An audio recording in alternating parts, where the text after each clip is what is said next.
সেই ভগৱান কৃষ্ণৰ একান্ত ভকত আছিল। এদিন কি হ'ল, তেওঁ মানে যেতিয়াই মানে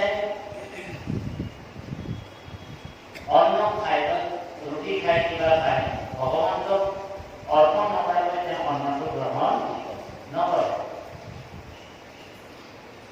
এদিন কি হ'ল, তেওঁ মানে ধুনীয়াকৈ ৰুটি ৫-৪টামান বনালে আৰু তেওঁ কি কৰিলে, গা পা ধুই আহিয়ে বনাইছিলে। তাৰপিছত অকণমান আকৌ গা ধুবলগীয়া পৰি গ'ল। তেনেকৈ তেওঁ মানে ৰুটিটো ৰাখিলে ঘৰতে, অকলশৰীয়া থাকে ভগৱান। তেওঁ কি কৰিলে, স্নান কৰিবলৈ গ'ল। ভাবিলে যে ভগৱানক অৰ্পণ কৰি আনি মই আৰু এই ৰুটিটো খাম। কাষতে মানে ঘি বাতি এটা ৰাখিছে। ঘি মানে শুকান ৰুটি ঘি লগাই খাব লাগে। এই ডাইৰেক্ট মানে ঘিটো তাৱাত দি ডাইৰেক্ট খালে মানে এইটো এনে ঘিমৰ মূল্যটো কমি যায়। সেইকাৰণে বহুতে ঘিটো সদায় ৰুটিত লগাইহে খাব লাগে। তাৰপিছত কি হ'ল ঘটনা, সেই ভকতজন সন্তজন সাধুজন গংগা স্নান কৰি আহি যেতিয়াই মানে ভগৱানক অৰ্পণ কৰি খাম বুলি ভাবিছিলে ৰুটি, খাবৰ সময়ত মানে ৰং বুলি ভাবোতে দেখিলে যে ৰুটিটো গায়ব হৈ আছে, ৰুটিটো নাই। এটা কুকুৰে মানে কামোৰ মাৰি আটাইকেইটা 5টা ৰুটিকে দাঁতত লৈ দৌৰ মাৰিছে। তাৰপিছত সেই ভকতজনে কি কৰিলে, কুকুৰটোৰ পিছত ঘি বাতিটো লৈ ধৰিছে। বোলে আপুনি শুকান ৰুটিটো কেনেকৈ খাব বোলে, অ ভাই সেই কুকুৰটো কোন আছিল? সেই কুকুৰটোৱে আছিল বোলে বিঠল ভগৱান। বিঠল মানে কুকুৰটোৰ মানে নাম দিছিলে তেওঁ বিঠল ভগৱান। তেওঁ ভগৱানে আহিছিল মানে তেওঁ অৰ্পণ যেতিয়াই কৰিলে মানে অৰ্পণ কৰাৰ পিছতে তেওঁ গুচি গ'ল স্নান কৰিবৰ কাৰণে। ভগৱানক অৰ্পণ কৰি বহুত দেৰিলৈকে বস্তুটো আছেই, থাকিয়ে গৈছিলে, পোৱা নাছিল। ভগৱান ভাবিলে যে এইটো অৰ্পণ কৰি দিলে মোক মই খাই দিয়াই ভাল বুলি কুকুৰ ৰূপত আহি কিনে ৰুটিটো খালে, কামুৰিলে, দৌৰ মাৰি আছে। এই দৃশ্যটো ভগৱানে দেখিলে। তেতিয়া ভগৱানে মানে শুকান ৰুটিটো যে লৈ গৈ আছে কামোৰ মাৰি, ই ঘি বাতিটো লৈ দৌৰ মাৰিছে যে হে মহাপুৰুষ ভগৱানে চিনি পালে ভগৱান যে আপুনি বোলে শুকান ৰুটিটো কেনেকৈ খাব, কষ্ট কৰক, ঘিটো লৈ যায়। কৃষ্ণ আমি 1 মিনিট সময় হৰিনাম লওঁ, তাৰপিছতে আমি আধা মাজত সোমাই সকলোৱে ভগৱন্তৰ নাম ল'ব লাগিব। কাৰণ ভগৱন্তৰ নামেই কলিযুগৰ শ্ৰেষ্ঠতম যজ্ঞ। নাম ধৰ্মই হৈছে শ্ৰেষ্ঠ ধৰ্ম বুলি কোৱা হৈছে। আৰু ভাগৱতৰ প্ৰথম স্কন্ধতে কৈছে জন্মৰ পৰম লাভ। আমি যে জন্ম হৈছোঁ ইয়াৰ পৰম লাভটোৱে হৈছে অন্তে নাৰায়ণী স্মৃতি। অন্তিম সময়ত আমাৰ মুখৰ পৰা আমাৰ হৃদয়ৰ পৰা নাম স্মৰণ হ'ব। আজি আপুনি মই এইটো এটা অভ্যাস কৰি আছোঁ। এইটো এটা আমাৰ ৰিহাৰ্চল চলি আছে। আমাৰ ডেকা বাপু ৰিহাৰ্চল কৰিছে, আমিও ৰিহাৰ্চল কৰিছোঁ। আমাৰ মন্টু ৰাজা বাপু এইটো এটা ৰিহাৰ্চল চলিছে।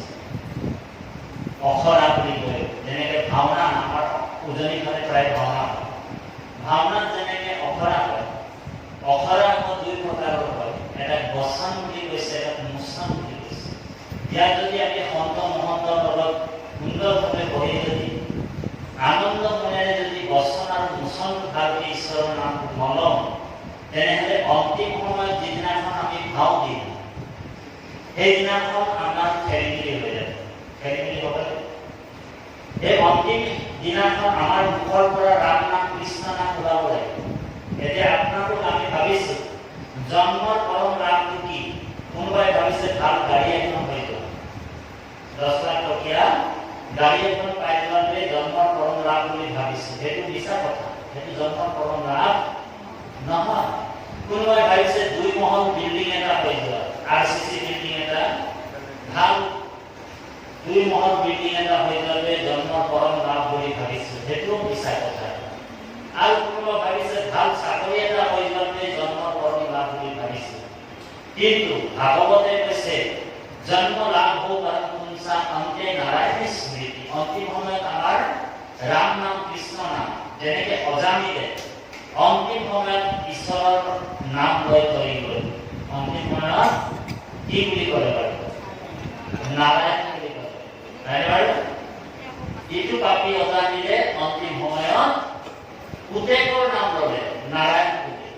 আই হ নাৰায়ণ বুলি কৰিলে জোৰকে চিঞৰি।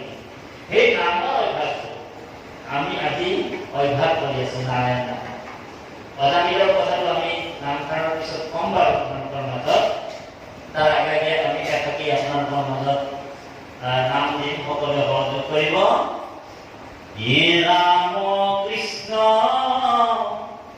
ৰাম কৃষ্ণ ৰাম হৰি হৰি। হে ৰাম কৃষ্ণ ৰাম কৃষ্ণ ৰাম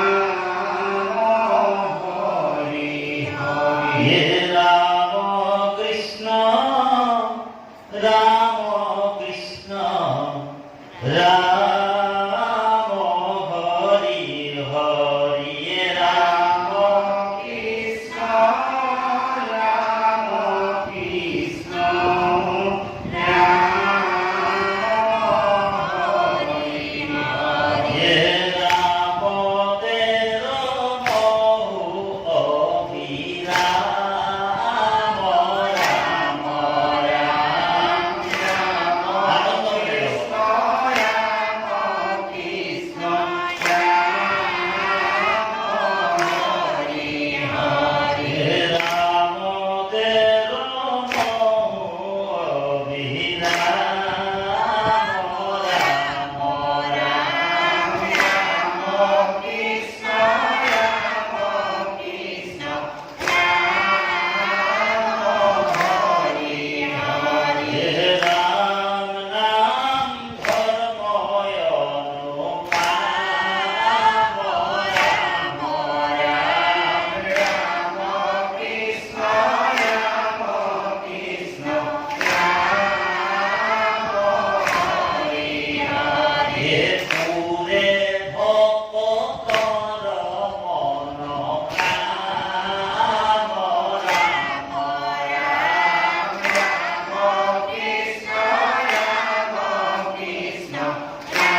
নাথাকে তাৰমানে ভগৱানে তিনি জানিলে ভগৱান কৃষ্ণই গীতাত কৈছে অৰ্জুনক হে অৰ্জুন অহম সৰ্বস্য প্ৰভুকো মতো সৰ্বম পৰ্বতন্তে ইতি মাত্তা ভজন্তে মাম বুধা ভাৱ সমন্বিতা অৰ্জুনক কৈছে হে অৰ্জুন যে মই সৃষ্টি স্থিতি অন্তকাৰী দেৱতা বুলি যিজনে জানি ললে ভক্ত মাত্ৰ হুয়ে সৰাসৰ ভক্তে প্ৰবতে নিৰন্তৰ ইহাক অৰ্জুন জানে যিটো মহা জন পৰম বিবেকী হিতু নৰ মূৰ ভাৱে যুক্ত হুয়া মুখ মাত্ৰ পূজা মুখে কৰে নমস্কাৰ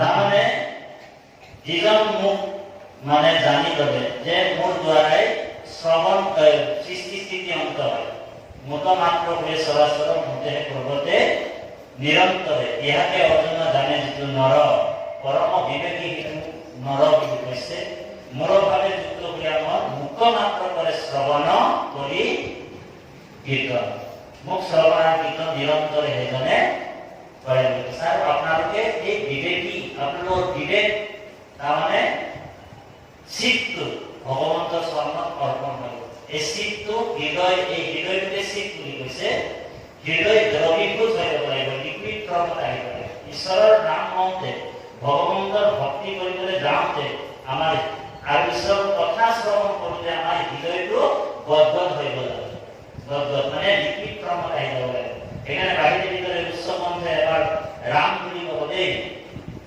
গুৰুজনাই কৈছে ডাকি গোলা গুৰুজনাই ক'ব পাৰিলেহেঁতেন বোলে মনে মনে গোলা ৰাম ৰাম কিয় লিখা নাই ডাকি গোলা ৰাম ৰাম মানে কি কিয় লিখিছে গুৰুজনাই তাৰমানে আমি ৰাম নাম কৃষ্ণ নাম যিমানে লম মায়া আদি কৰি সমস্ত জগত জড় কৃষ্ণহে চৈতন্য আত্মা শুদ্ধ কৃষ্ণই সত্য আৰু সনাতন শুদ্ধ সনাতন বাকী গোটেই জগতখন মায়াৰে মায়া আদি কৰি যিমান জড় বুলি কৈছে সেইকাৰণে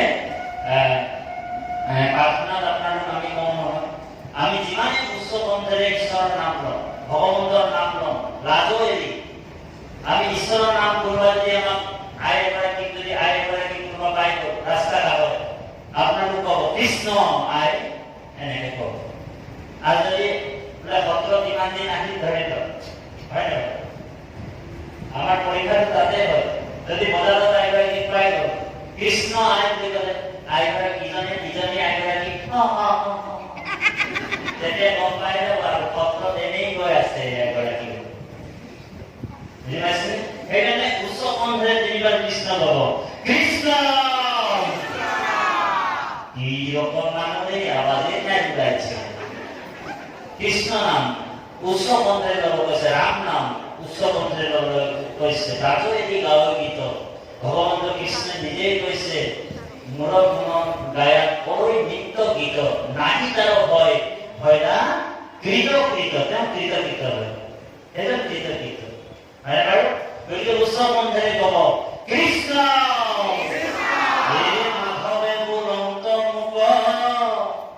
কৃষ্ণ কৃষ্ণ কৃষ্ণ বুলি সদায় কোমৰৈ যিটো নৰ জল হন্তে যেন পদ্ম নৰ পৰম্পৰা তাংক হৈ আপুনি উধাৰো ৰংগমনে সেইজন জীৱাত্মাক মই ৰংগমনে উদ্ধাৰ কৰোঁ নৰকৰ পৰা উদ্ধাৰ কৰোঁ বুলি কৈছোঁ গতিকে আপোনালোককো উদ্ধাৰ কৰিব ভগৱন্ত তেনেকুৱা ধৰণৰ কাৰণ আমি হৈছোঁ জীৱাত্মা আমি কেঁচুৱাৰ নিচিনা কান্দিব লাগিব কেঁচুৱা যেনেকে কান্দে ধৰি লওক মাকজনী 3 মহলৰ ওপৰত কাপোৰ মেলিবলৈ গৈছে আপোনালোকৰ কাৰোবাৰ 3 মহল বিল্ডিং আছে যদি মাকজনীয়ে কাপোৰ মেলিবলৈ গৈছে 3 মহলৰ ওপৰত এতিয়া কেঁচুৱাজনীয়ে কিবা এটা পুতলা এটা লৈ খেলি আছে বহুত দেৰিলৈকে দেখিছে মাকে খেলি আছে পুতলাটো লৈ পেলাই খেলি আছে পুতলাটো লৈ তেতিয়ালৈকে কিন্তু মাকজনী 3 মহলৰ পৰা নামি অহা নাই নামিবনে কিন্তু ল'ৰাটো বা ছোৱালীজনীয়ে যদি কেঁচুৱাটো যদি কান্দি দিয়ে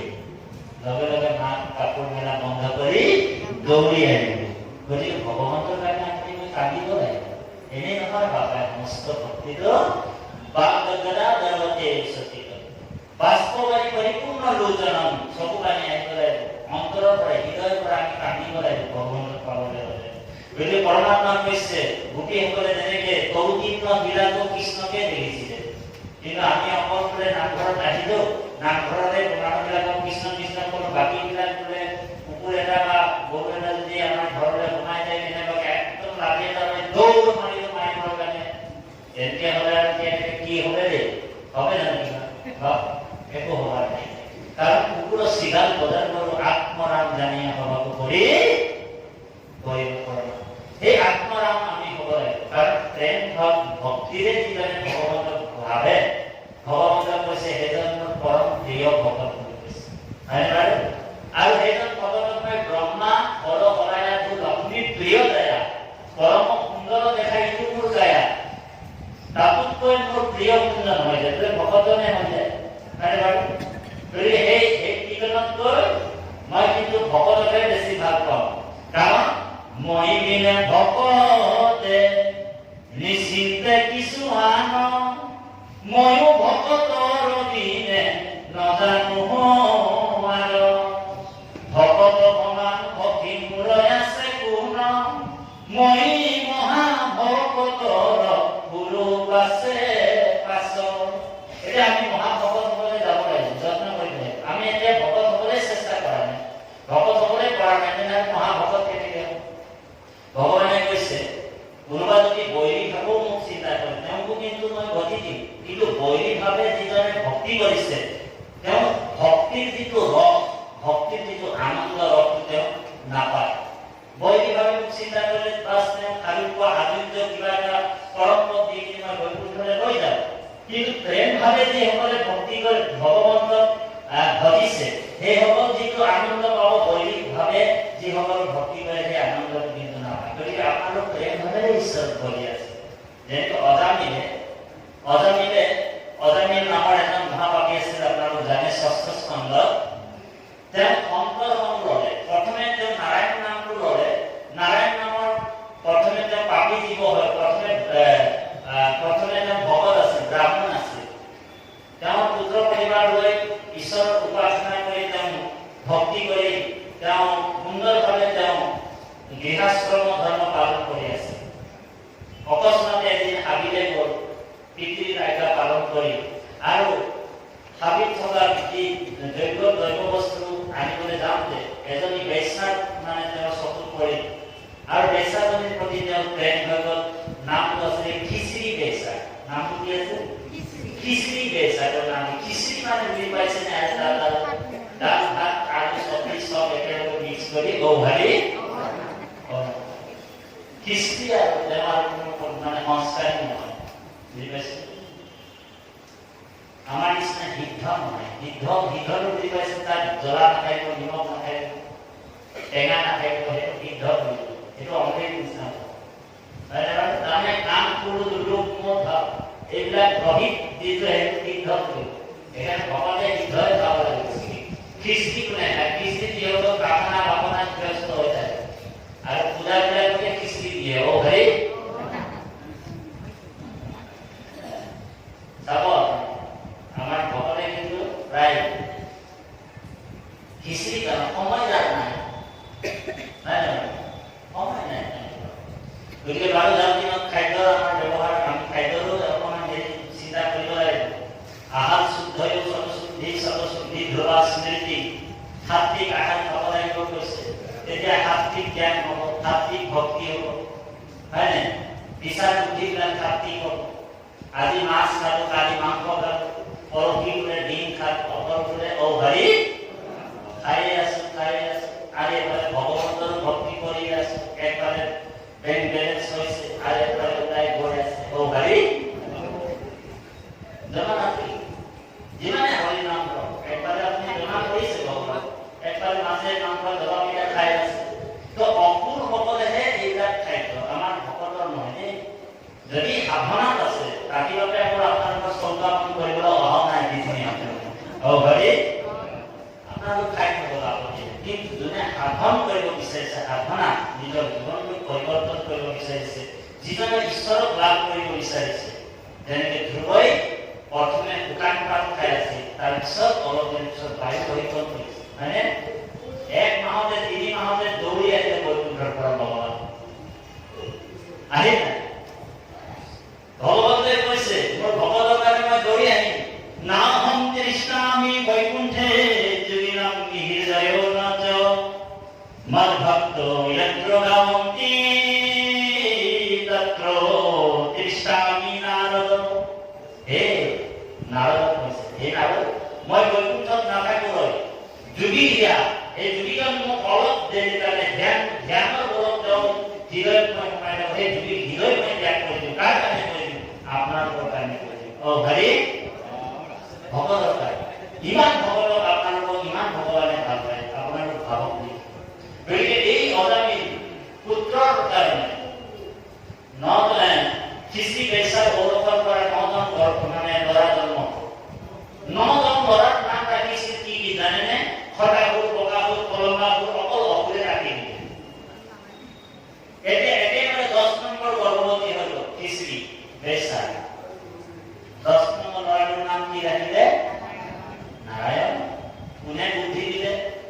কোনে আইডিয়া দিলে? ল'ৰাটোৰ নাম নাৰায়ণ ৰাখি আৰু অজামিল তই এই কনিষ্ঠ পুত্ৰৰ নাম কৈ থাকিবি আহৈ নাৰায়ণ, কাৱৈ নাৰায়ণ, বহৈ নাৰায়ণ। আৰু অন্তিম সময়ত 4জন সিদ্ধ আহিব, বিষ্ণুদূত আহিব আৰু যমদূত ধুমধাম মাৰিব আৰু তোমাক ৰক্ষা কৰিব, বৈকুণ্ঠ লৈ যাব। কোনে আইডিয়া দিয়ে? এই বুদ্ধিটো কোনে দিয়ে? এদিন 4জন সিদ্ধ ঘূৰিবলৈ গৈছিলে, য'ত নেকি অজামিল বাস কৰিছিল। সময় হৈছে কি ধন্যবাদ, কাহিনীটোৰ পিছত আমি ৰাখিম। আৰু গতিকে পাঠভাগী অকণমান চলাই যাওক এই ইয়ালৈকে, তাৰপিছতে আমি কাহিনী কৰিম। কৃষ্ণ এদিন কি হ'ল, 4জন ভকত অজামিল যিটো জেগাত আছিল, অজামিল সেই অজামিলৰ স্থানত, অজামিলৰ গাঁওখনত মানে 4জন সিদ্ধ ভিক্ষা মাগিবলৈ আহিছিল গাঁওখনত। আৰু ভিক্ষা মাগোতে মাগোতে তেওঁলোকৰ সেই গাঁওখনতে গধূলি হৈ গ'ল, আন্ধাৰ হৈ গ'ল। আৰু আন্ধাৰ হৈ যোৱাৰ লগে লগে সেই 4জন ভকতে মানে এই টাংগুটি খেলি থকা, টাংগুটি মানে বুজি পাইছেনে? এডাল লাঠি, সৰু লাঠি এডাল আৰু সৰু মানে দীঘল টাংগুটি বুলি কওঁ। আপোনালোক কি কয় জানে? আমি বিটি বুলি কওঁ, বিটি লাঠি। আপোনালোক কি বুলি কয় নাজানো। এই টাংগুটি কিনাৰী ওপৰতে খেলি আছে। 4জন সিদ্ধই ক'লে যে সেই বালক সমস্ত কথা এটা শুনো। বোলে কি?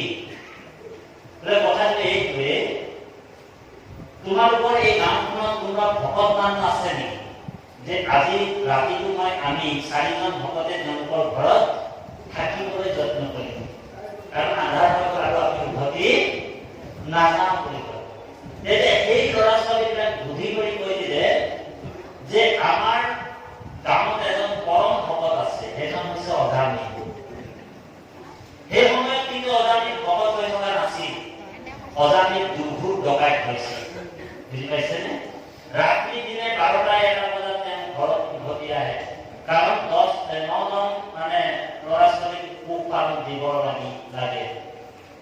অজামিলৰ ঘৰটো এনেকে যি স্থানত আছিল তাত মানুহ কোনো নাযায়। আঙুলিয়ে দেখাই দিলে যে এই গাঁওখনত এজন পৰম ভকত আছিলে, তাৰ নাম হৈছে অজামিল। বহুত ধুনীয়াকে তোমালোকক শুশ্ৰূষা কৰিব, য'ত আপোনালোক শুনি কৈ দিলে। সন্ত মহাসাধুসকল অজামিলৰ ঘৰত গ'ল। অজামিলৰ ঘৰত গৈ মাত লগালে, কোনোবা ঘৰৰ গৃহস্থ আছেনে? তেতিয়া খিচিৰি বেচা 10 মাহৰ গৰ্ভৱতী হৈ আছে সম্পূৰ্ণ। আইগৰাকী দেখিয়ে আচৰিত হৈ গ'ল, কোনোদিন ভকত দৰ্শন পোৱা নাছিল, কোনোদিন ভকতৰ দৰ্শনে পোৱা নাছিল। আৰু অজামিলৰ কথাটো আপোনালোক জানে, তেওঁতো দুৰ্ভোগ ডকাইত আছে। অজামিল কি কৰিছিল? ৰাত্ৰি দিনে কি কৰিছিলে? চুৰ ডকাইত কৰি, মাৰ কাট কৰি, ধন টকা পইচা লুটমাৰ কৰি আনি সেই বেচাজনীক পোহপালন কৰিবলৈ কৰিছিল। খিচিৰি বেচাৰ চকু পানী ওলাইছে, ভক্তিত গদগদ হৈ গ'ল। আজি ইমান দিনৰ পিছত আমাৰ ঘৰত ভকত আহিছে। খিচিৰি বেচা গৰ্ভৱতী, সম্পূৰ্ণ গৰ্ভৱতী। ভকতসকলে ক'লে, আজি মা, আজি তোমালোকৰ ঘৰতে আমি 4জন ভকত জিৰাবলৈ বিচাৰিছো, থাকিবলৈ বিচাৰিছো, অকণমান জাগা দিব লাগে। খিচিৰি বেচে ক'লে, প্ৰভু আমাৰ স্বামীজন কিন্তু ভকত নহয়, আমাৰ স্বামীজন কোন হয়? এজন দুৰ্ঘোৰ ডকাইত। আপোনালোক অতি সোনকালে ইয়াৰ পৰা যাওঁকে, নহ'লে যিখিনি আপোনালোক ভিক মাগি কিনি আপোনালোক পাই থৈছে, হয়নে, এইবিলাকৰ লুটমাৰ কৰি আপোনালোকক কৌহাৰি। সেইবুলি যেতিয়া ক'লে, তেতিয়া ভকত আকৌ জোকৰ নিচিনা বস্তু। ভকত কি? জোক। জোক যেনেকে এবাৰ ধৰিলে এৰি দিয়ে, ঠিক ভকতো জোকৰ নিচিনা। ভকত জীৱক কাঢ়িবলৈ আহে। আজি আমাৰ এই গাঁওখনৰ চৰণ লৈছে নে যিবিলাক, এখেতে যেনে তেনেকৈ জীৱবিলাকক ধৰা বন্ধা কৰি এই সন্দৰ্ভে কৃষ্ণ চৰণৰ কমলত ঢুকুচাই দিব এখেতৰ দায়িত্ব। ভগৱন্ত পুৰুষক তেওঁলোক এখেতে চিনাকি কৰি দিয়ে জীৱাত্মাবিলাকক, এইটো তেওঁৰ দায়িত্ব হয়। যেনে তেনে কৰি ভকতে মানে ভকতজনে জীৱাত্মাবিলাকক, যি জীৱবিলাক নিজৰ ৰাস্তা ঠিকনা পাহৰি গৈছে, সেই জীৱবিলাকক ধৰা বন্ধা কৰি আনি কৃষ্ণৰ অভয় চৰণত ঢুকুচাই দিব। এইটো তেখেতৰ দায়িত্ব। আজি আমাৰ বৰ্ণনা চাহিত্য ভকত কৈছে, ঘৰত দিয়ে নে? গতিকে ভকতসকলে ক'লে, ঠিক আছে মা, যে আমি মাত্ৰ ৰাতিটো থাকিম আৰু ব্ৰহ্ম মুহূৰ্ততে ৰাতিপুৱাই আমি ওলাই গুচি যাম।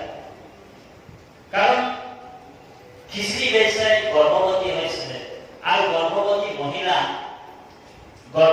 মহিলা কেতিয়াও সন্ত মহন্ত ভকত বৈষ্ণৱক ৰান্ধি নোখোৱায়। আগতে পৰম্পৰা আছিল। যেতিয়া গৰ্ভ সংস্কাৰ যেতিয়ালৈকে নহয়, আমাৰ 16টা সংস্কাৰ এই সনাতন ধৰ্ম, তাৰ ভিতৰত গৰ্ভ সংস্কাৰ কৰিব, বিবাহ সংস্কাৰ কৰিব, দায়িত্ব সংস্কাৰ কৰিব, হয়নে? এনেকুৱা কৰি কৰি কৰি একেবাৰে লাষ্টৰ যিটো সংস্কাৰ, অন্তিম সংস্কাৰ বুলি কয়। অ হৰি, আপোনাৰ সকলোৰে অন্তিম সংস্কাৰ হ'ব দিনৰ পিছত। যে চিগনেলবিলাক দি আছে বাৰু ভগৱানে। গতিকে বেচাজনীয়ে ক'লে যে আমি আপোনালোকক ৰন্ধা বঢ়া কৰি খুৱাব আৰু প্ৰভু মস্ত, কিন্তু এই বাৰাণ্ডাটোতে আপোনালোক শয়ন কৰক, জিৰাওক, আৰাম কৰক, তাৰপিছতে আপোনালোকক মোৰ স্বামী আহিব, কিন্তু কি কৰিব কোনো ঠিক নাই। গতিকে প্ৰভু মস্ত ইয়াত জিৰণি লয়। ভকত সমস্ত তাতে বাৰাণ্ডাতে জিৰণি ল'লে। অজামিলৰ ঘৰটো এনেকুৱা আছিল, আমাৰ নিচিনা বেৰ দিয়া দি, বেৰ বা বাঁহৰ বেৰ বা পকাৰ বেৰ পোৱা নাছিল। অজামিলৰ ঘৰটোত পুখুৰী এইফালৰ পৰা সোমালে পুখুৰী সেইফালে ওলাই যায়, তেনেকুৱা ঘৰ দুৱাৰ কোনো অৱস্থা নাই। অজামিল একেবাৰে মানে ন ল'ৰাক খুৱাব, পিন্ধাবনে ঘৰে বনাব, এনেকুৱা কথা আহিব, তেনেকুৱা অৱস্থাত অজামিল আছিল। আৰু যেতিয়া ৰাতি 12টা বজাত অজামিল ঘৰত উভতি আহিল, বাৰাণ্ডাতে 4জন ভকত শুই থকা দেখিলে। একেবাৰে লাৱণ্য ৰূপ দেখিবলৈ ইমান ধুনীয়া ভকতসকল। অজামিল যেতিয়া বাৰাণ্ডাত ভকত 4জনক শুই থকা দেখিলে, অজামিলৰ পূৰ্বৰ কথাটো মনত পৰে। অজামিলে কান্দিছে, আহা, মনো এদিন ভকত আছে। আজি এই ভকতসকলক দেখি মোৰ মনটো বৰ আনন্দিত হৈছে। সেই ভিতৰতে সোমাই গ'ল, নিজৰ পত্নীগৰাকীক তুলিবৰ কাৰণে। পত্নীগৰাকী জাগি আছিল, হোৱা নাছিল, জানে যে মোৰ স্বামীজন আহিলে কি অপকাৰ কৰিব কোনো ঠিক নাই। লগে লগে স্বামীৰ ভৰিত ধৰি ল'লে আৰু নিজৰ স্বামীজনক কৈছে, এই স্বামী দেৱতা, এই ভকতসকলক কিন্তু আপুনি একো অনিষ্ট নকৰিব। তেতিয়া অজামিলে কি কৰে জানেনে? অজামিলে কৈছে, হে পাগলী, মইতো এদিন ভকত আছিল, এই বুলি কৈছে। হে পাগলী, কিয় বাৰু এনেকৈ অনিষ্ট কৰে? মইতো এদিন ভকত আছো। গতিকে আমাৰ পাপৰ প্ৰায়শ্চিত্তটো কেনেকে হয়? আজি আমি বহুত পাপ কৰিছো, কোনোবা জানি পাপ কৰিছো, কোনো নাজানি পাপ কৰিছো। গতিকে পাপৰ প্ৰায়শ্চিত্ত কি হয়? কেনেকে হয়? এক নম্বৰ হৈছে পাপৰ প্ৰায়শ্চিত্ত হৈছে সেই পাপটো আপুনি ঈশ্বৰক যেতিয়া অৰ্পণ কৰিব, ভকতক যেতিয়া ক'ব, বা ঈশ্বৰ আপুনি ভকতক ক'ব পাৰিলেও ঈশ্বৰক যেতিয়া আপুনি ক'ব যে প্ৰভু মই পাপ কৰিছো, মোক যি দণ্ড দিব আছে তুমি দিব পাৰা। আৰু পাপটো যদি অনুতপ্ত হলো আমি যে মই পাপ কৰিছো, সেইটো লুকাবলৈ যত্ন নকৰিব দেই। পাপ কৰিছো কেতিয়াও পাপ কৰি কেতিয়াও লুকাবলৈ যত্ন নকৰিব, কাৰণ राम अंतर्जामी सबका स्वामी। राम ने देखा उसके अपने सब देखी नहीं भाई। तो अनुतप्त तो हुआ लगे थे आधार की पाप नहीं किया ओदानी आनी से आहा मैं दिन भगत আছে मैं ईश्वर सेवा কৰিছো मैं শ্ৰৱণ কীৰ্তন কৰিছো এই কথাবিলাক মনত পেলাই পেলাই কান্দিছে। কান্দি থাকোঁতে থাকোঁতে তেওঁৰ শৰীৰত থকা যিমান পাপবিলাক নাইকিয়া হ'ল। তাৰপিছত চাৰিজন সিদ্ধক, চাৰিজন ভকতক ৰাতিপুৱা মোক কেনেকৈ দেখাব যে মই যে এজন ভকত আছো, কাৰণ তেতিয়াতো ভগাই থৈ আছিলে। তেওঁ ৰাতি 12টা বজাতে হৰি কৰি দিলে। আমাৰ বাপ নহয় জানো প্ৰভু কৃষ্ণ আমাৰ অঞ্চলদাৰ প্ৰদীপ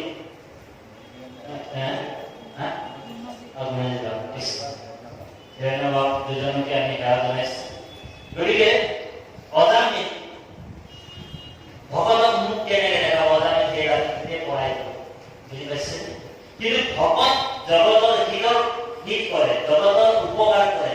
এই নাম পৰকেহে উপকাৰ কৰৈ দিনে ৰাতি, তাৰ উপদেশে গুছে ভৱ ভয় ভ্ৰান্তি।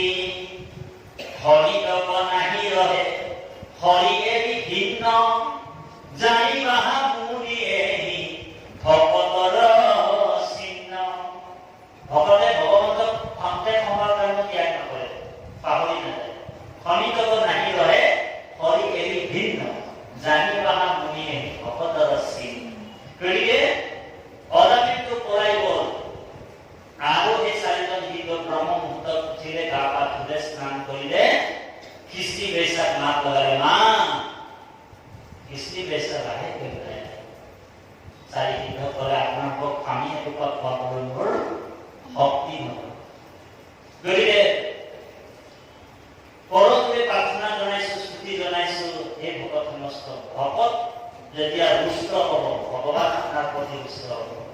সেইকাৰণে দেৱত তীৰ্থটো কৰি ভকতেহে বৰ ভকতক ভজিলে গুছে কৰ্ম। ধ্যান ৰাখিব, আপোনালোকৰ ঘৰত কোনোবা যদি ভকত এজন, নিমন্ত্ৰণী ভকত এজন যদি আপোনাৰ ঘৰলৈ গ'ল, তেনেহ'লে আপোনালোকৰ পৰম ভাগ্য বুলি ভাবিব। আৰু বিনা নিমন্ত্ৰণত যদি আপোনালোকৰ ঘৰত ভকত এজন গ'ল, তেনেহ'লে পৰম ভাগ্য বুলি ভাবিব। বুজি পাইছে? সেইকাৰণে কৈছে ভাগৱতত যে বিষ্ণু বৈষ্ণৱৰ কিঞ্চিত একো ভেদ নাই, দুয়ো কথা কৰে পাত পৰ বন্ধ ছেদ। এতেকে শুনিব আমি কৃষ্ণৰ চৰিত্ৰ, এহি হেতা ইবেই দুৰ্ঘুৰ পবিত্ৰ। ভকত আৰু বৈষ্ণৱৰ বা ভগৱান আৰু বৈষ্ণৱৰ পাৰ্থক্য একো নাই। সেইকাৰণে ভগৱতে কৈছে এই দুইজনে আমাৰ অভিন্ন। মই দিনে ভকতে নিশ্চিত কিছুমান, ময়ো ভকতৰ অধীনে নাজানো। সেইকাৰণে ভকতক পটককে ভগৱানে ওপৰলৈ নিনিয়ে, কাৰণ ভগৱানে জানে আপোনালোকক পটককে যদি ওপৰলৈ উঠাই লৈ গুচি যায়, তেনেহ'লে ভগৱন্তও জানে যে এই ভকতজনৰ মই যদি সোনকালে উঠাই লৈ যাম, তেনেহ'লে মোৰ নাম গোৱা মানুহ এজন কমি যাব। হৰি তেওঁ ভয় আছে, কাৰণ ভগৱন্তৰ গুণ গৰিমাবিলাক কোনে প্ৰকাশ কৰিছে? ভকতে কৰিছে, আপোনালোকে কৰিছে। আজি ইমান ডাঙৰ, ইমান পবিত্ৰ অনুষ্ঠান কোনে পাতিছে? ভকতে পাতিছে। সেইকাৰণে আপোনালোকক ভগৱন্তই সংগচক গলা কৰ্ম লৈ আপোনালোকৰ পিছে পিছে আছে। আপোনালোক নাভাবিব যে ভগৱন্ত আপোনালোকৰ পিছে পিছে নাই। মাধৱৰ কৰ্ম ইয়াত কল্পাকেইটা কাটি দিয়া, যিজন ভকতে পুণ্য পাইছে কলপাত এটা কাটি ইয়াত পুনৰ মুচা কাচা কৰিছে যিটো পুণ্য পাইছে কলপাত এটা কাটি আনি কিছু সত্ৰৰ কাৰণে যিটো পুণ্য পাইছে ইয়াত থকা নামাচাৰ্যজনো সেই এটাই পুণ্য পাইছে ও হৰি ইয়াত কোনো ইংলিছ নহয় দেই ইয়াত ইয়াত পৰিচালনা আমি বেছি পুণ্য কমাইছে এইটো নহয় বোলে ৰাতিপুৱা ব্যাখ্যা কৰি বোলে বহুত পুণ্য ইয়াৰ পৰা কমাই লৈ গ'ল নহয় এইটো সমান পুণ্য ইয়াত থকা ৰান্ধনী বাপজন যি আমাক ভকতক আপ্যায়ন কৰি খুৱাই আছে তেওঁ সমান পুণ্য লাভ কৰিছে বাপ সমস্ত দেই গতিকে অজামিল গুচি গ'ল ৰাতি খিচিৰি বেচৰ যাই স্তুতি কৰিছে প্ৰাৰ্থনা কৰিছে আৰু যেতিয়াই ভকতে গম পালে যে খিচিৰি বেচা সুধিছে তোমাৰ স্বামী দেৱতা ক'ত গ'ল যে স্বামী দেৱতাই কি ক'ব স্বামী দেৱতাৰ কথা কি ক'ব খিচিৰি দিছে যে ৰাতি হৰি কৰাই গ'ল বুলি ক'ব তথাপিও কৈছে যে স্বামী দেৱতাৰ অকণমান এমাৰ্জেঞ্চি কাম ওলাই গ'ল গুচি গ'ল বুলি কয় আৰু ভকতে বুজি পাই গ'ল মিছা কথা কৈছে খিচিৰি বেচা তথাপি খিচিৰি বেচাৰ গৰ্ভটোৰ ফালে চাই চাৰিজন দিশ ধৰি কৈছে এই যে যিটো সন্তান জন্ম হ'ব এই সন্তানটোৰ নাম দুইজনে মিলি পুৰুষ প্ৰকৃতি হৈ যায় মতি এবেহে শিকিবে কৃষ্ণৰ এই সন্তানটোৰ নাম তোমালোক কি ৰাখিবা নাৰায়ণ ৰাখিবা ভকতসকলে জানে যে অজামিলে কেতিয়াও মানে ভগৱন্তৰ নাম উচ্চাৰণ কৰিব নোৱাৰে ডাইৰেক্ট নাম উচ্চাৰণ কৰিব ইমান পাপ হ'ল গতিকে ই যদি ল'ৰাটোৰ নাম অভ্যাস কৰি থাকে হৈ নাৰায়ণ কনিষ্ঠ পুত্ৰক একো মৰম চেনেহ কৰিব কনিষ্ঠ পুত্ৰৰ নাম লৈ থাকিবা এদিন গতি পাব সেইটো খাটাং হৈ গ'ল সেইমতে তেওঁ নাৰায়ণ নাম ল'লে জন্তু দুটা আহিছিল জন্তু দুটা আহি যেতিয়া শাস্তি কৰিবলৈ যাবনা দেহটোত আত্মাটো ভৰাই লৈ যাব সময়তে চাৰিজন কৃষ্ণ দুটা আহি মাৰ কাট কৰি তেওঁলোকৰ পৰা কাঢ়ি লৈ গ'ল অজামিল তাৰপিছত এই জন্তু দুটা গৈ কিনি যমৰাজাক আপত্তি কৰিছে প্ৰভু আৰু আপোনালোকৰ ডিপাৰ্টমেণ্টত আমি কাম কৰিব নাই চাকৰি বাদ দি আপোনালোকৰ ফাইল পত্ৰ সামগ্ৰী লোহাৰ ডাণ্ডা সব অৰ্পণ কৰি দিলে বোলে প্ৰভু তোমাৰ ডিপাৰ্টমেণ্টত আমি চাকৰি কৰিব নাই বোলে কি হ'ল ঘটনাটো যমৰাজাই কৈছে কি হ'ল দুখ হ'ব তোমালোকৰ বোলে প্ৰভু কোনোবা নিজৰ ল'ৰাটোৰ নাম নাৰায়ণ থব গোপাল থব গোবিন্দ থব অন্তিমত নিজৰ ল'ৰাটোৰ নাম ল'ব আৰু ক'ৰ পৰা চাৰিজন দুটাই পাব আমাকে মানসিক কৰিব প্ৰভু আমাৰ পৰা দিবা কাটি দিব কাটি দিব নকৰিম চাকৰি দিলাই নিদিব যমৰাজাই ক'লে তোমালোক নামৰ মহিমা নাজানা কি নাম লৈছে ভালকে ক'লে নাৰায়ণ নাম লৈছে বুধেৱৰ নাম লৈছিলে যমদেৱসকলক কৈছে নাৰায়ণ নাম লৈছে মোৰ স্বামীৰ নাম লৈছে নামৰ মহিমাটো মাত্ৰ 12জনে জানে এই 12জনক ভট্ট বুলি কয় ভট্ট এই ৰাম ব্ৰহ্মা মনোহৰ কপিল কুমাৰ ভোগ ভীষ্ম বলিৰায় প্ৰহ্লাদ নাৰদ জনকৈ আমি 12জন সমুদায় হয়নে হৰিৰ নামৰ গুইপ মহিমাত জানি আছো শুদ্ধভাৱে যাবয়া চলিলে থাৱতে বহিয়া দুৰ্লভ মুকুতি পাৱে 12জন বৈষ্ণৱে হৰিৰ নামৰ মহিমাটো এই যে ভট্টাচাৰ্য লিখেছে ভট্ট এই ভট্ট উপাধিবিলাক লিখেছে ভট্টাচাৰ্য ভট্ট সেইসকলক মানে অধ্যয়ন কৰিছে ঈশ্বৰৰ বিষয়ে যিসকলে ভাল ধৰণে ষ্টাডি কৰিছে সেইসকলে এই উপাধিটো পায় এতিয়া সেইসকল যদি ভক্ত হৈ কিনি যদি ঈশ্বৰৰ নাম লয় তেনেহ'লে চণ্ডালত কৈ তেওঁলোক কৌভাৰী অপকৃত আৰু চণ্ডালে যদি ঈশ্বৰৰ নাম লয় তেওঁলোক কিন্তু ব্ৰাহ্মণতকৈ শ্ৰেষ্ঠ বুলি কৈছে বুজি পাইছেনে কথাটো গতিকে বাপাই সমস্ত গাড়ীত পিছফালে লিখা থাকে আকৌ আহিম অহাকালি আকৌ ইয়ালৈকে আপোনাৰ আগবাঢ়ি যাওক আৰু সময়ৰ প্ৰতি লক্ষ্য ৰাখি আমি ইয়াতে ৰাখিছোঁ আৰু তাৰপিছতে অহাকালি 24 চন্দ্ৰৰ পৰা আমাৰ আৰম্ভ হ'ব কৃষ্ণ। ওরামে কত প্রাণ রাখি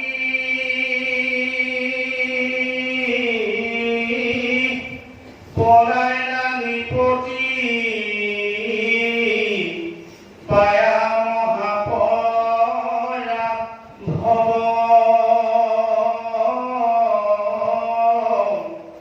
লক্ষ্মণ আগলয়া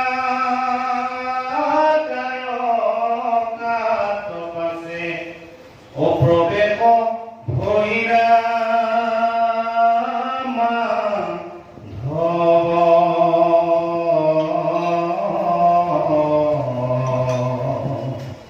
হরি রাম রাম হরি রাম রাম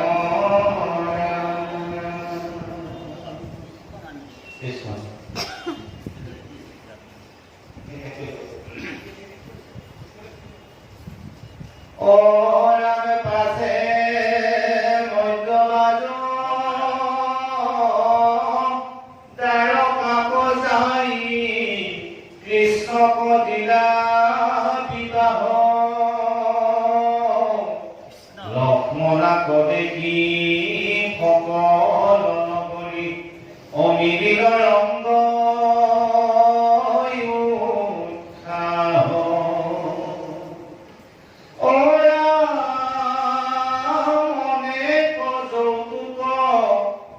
উৎসাহ কৃষ্ণ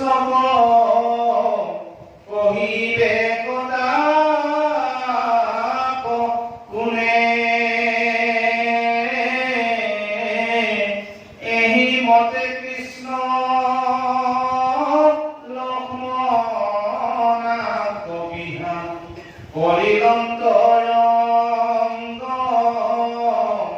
মনে রাম পদাধিক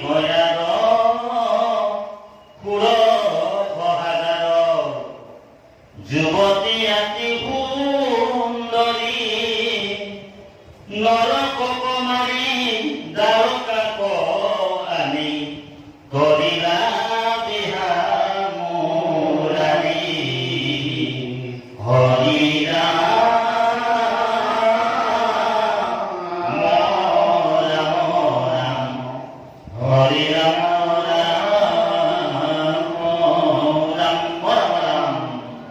জয় রাম জয় রাম জয় নারায়ণ জয় নারায়ণ জয় কৃষ্ণ জয় কৃষ্ণ জয় জগৎগুরু শ্রীমন্ত জয় জগৎগুরু শ্রীমন্ত শংকৰ হৰি হৰি অপরাধ বিনাশন তজুনাম নারায়ণ জানি নামে পকিল করমে আনপতি নাহি মরমে অপরাধ ক্ষমা করি তুমি দয়া ধরি মুখ রক্ষা করি ওচরণে রাম মুখ রক্ষা করি ওচরণে ও হরি ও শ্রীমন্ত শংকৰ হৰি ভকতৰ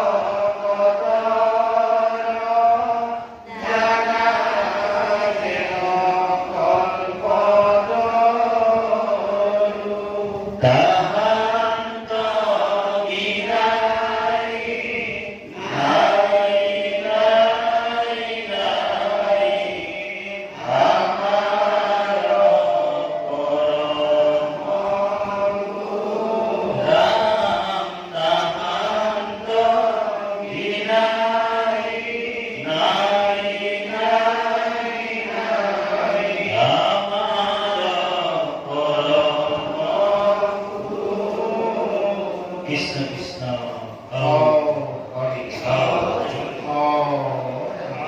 কৃপা ভগৱতী নন্দন পুৰীও মনৰ কাম ভকতৰ সদা ভৱিষ্যত মুখে নাম ভকতৰ সদা ভৱিষ্যত মুখে কৃষ্ণ ও হৰি ও হৰি ও হৰা ও হৰি নমো কৃষ্ণ মাধব কৃষ্ণ